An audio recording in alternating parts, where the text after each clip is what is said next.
दोस्तों इस बार ठंड में नहीं बल्कि गर्मी में फैल रहा कोरोना। देखिए पाकिस्तान के कराची में भी कोरोना वायरस की वजह से 4 लोगों की मौत हो गई। पाकिस्तान में भी अब कोरोना फिर से अपने पैर पसार रहा। एक सप्ताह में 4 लोगों की जानें गई। हर दिन 8 से 10 पॉजिटिव नए केस आ रहे हैं। हमारे देश भारत की बात करें दोस्तों तो अब तक कोरोना के 261 नए मामले सामने आ चुके हैं। जब से यह नया वेरिएंट वापस फैलने लगा उसके बाद से देखा जाए तो भारत में भी फिर से अपने पैर पसारने लगा कोरोना। भारत के किस किस राज्य में कितने मामले अभी सामने चल रहे हैं तो देखिए आप, फिर से डराने लगा कोरोना। गुजरात, महाराष्ट्र समेत कई राज्यों में नए केस सामने आए हैं। गुजरात में कोरोना के मरीजों में कोरोना का जो नया वेरिएंट JN.1 है वो भी आज पाया गया। 15 मरीजों का इलाज किया जा रहा। बताया जा रहा कि ये वेरिएंट ओमिक्रॉन का ही एक प्रकार है। केरल राज्य में कोरोना के 182 नए मामले सामने आए। केरल के स्वास्थ्य मंत्री वीना जॉर्ज की तरफ से ये बात की जानकारी दी गई। तो वहीं महाराष्ट्र में 26 नए मामलों की पुष्टि हुई है। कुल मिलाकर 132 मामले सामने आ चुके हैं। न सिर्फ भारत पाकिस्तान बल्कि दोस्तों पूरे एशिया महाद्वीप में कोरोना के इस नए वेरिएंट ने फिर से हलचल मचाना शुरू कर दिया है। भारत में भी अब कई राज्य सरकारों ने अलर्ट जारी कर दिया। सिंगापुर में तो मैंने आपको बताया था इस मई महीने में ही 14,000 से ज्यादा नए मामले सामने आ चुके हैं। तो वहीं अस्पताल में भर्ती होने वाले मरीजों की संख्या भी 30% तक बढ़ी है।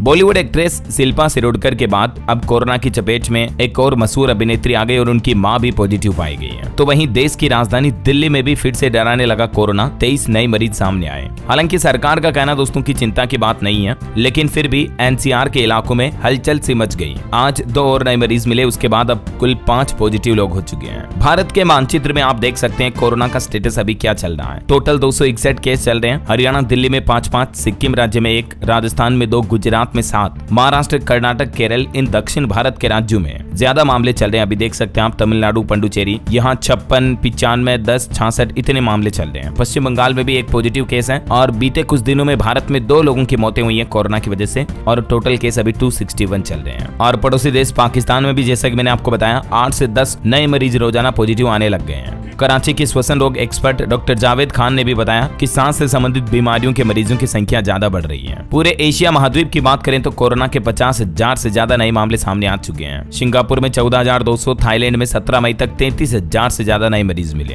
हांगकांग में 10 मई तक 1,042 केस दर्ज हुए हैं। ये एशिया महाद्वीप के कोरोना के कुछ आंकड़े आप देख सकते हैं। ये जो अभी कोरोना का नया वेरिएंट फैल रहा है दोस्तों, कोविड JN.1 वेरिएंट है। इसके सामान्य लक्षण क्या होते हैं? सर दर्द होना, बुखार आना, आंखों में जलन, सूखी खांसी चलना, स्वाद या गंध का पता न लग पाना, गले में खराश, नाक बहना बंद होना, थकान या मांसपेशियों में दर्द होना, दस्त या उल्टी होना। तो अगर इनमें से ज्यादातर लक्षण किसी मरीज में दिख रहे हैं तो तुरंत डॉक्टर से संपर्क करें और अपना चेकअप करवाएं। ये जो JN.1 वेरिएंट है दोस्तों, ये भी हमारे शरीर में कोरोना के प्रीवियस वेरिएंट के अकॉर्डिंग हमारी इम्यूनिटी यानी प्रतिरक्षा तंत्र को कमजोर कर देता है। हालांकि जो कोरोना की कुछ वैक्सीन है वो JN.1 वेरिएंट के लिए भी कारगर है, इफेक्टिव है, जैसे mRNA, फाइजर वैक्सीन, बायोएनटेक की, जेपोमेरेन, Novavax, Covovax, Moderna vaccine.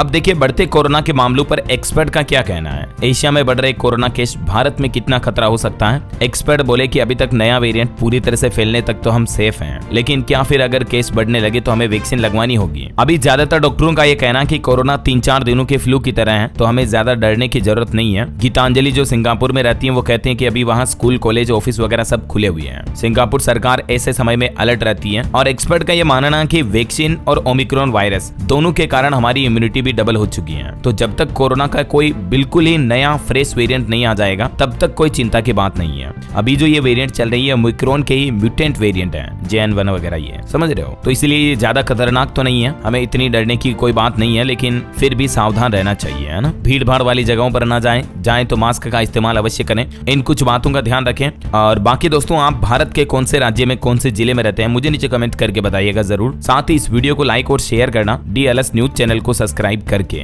Bell icon जरूर दबा देना रोजाना ऐसे इन्फॉर्मेटिव जानकारियां, महत्वपूर्ण समाचार देखते रहने के लिए। ओके, ख्याल रखिएगा अपने आप का, अपने परिवार का। मिलेंगे अगले नेक्स्ट अपडेट में, तब तक के लिए जय हिंद, जय भारत, वंदे मातरम।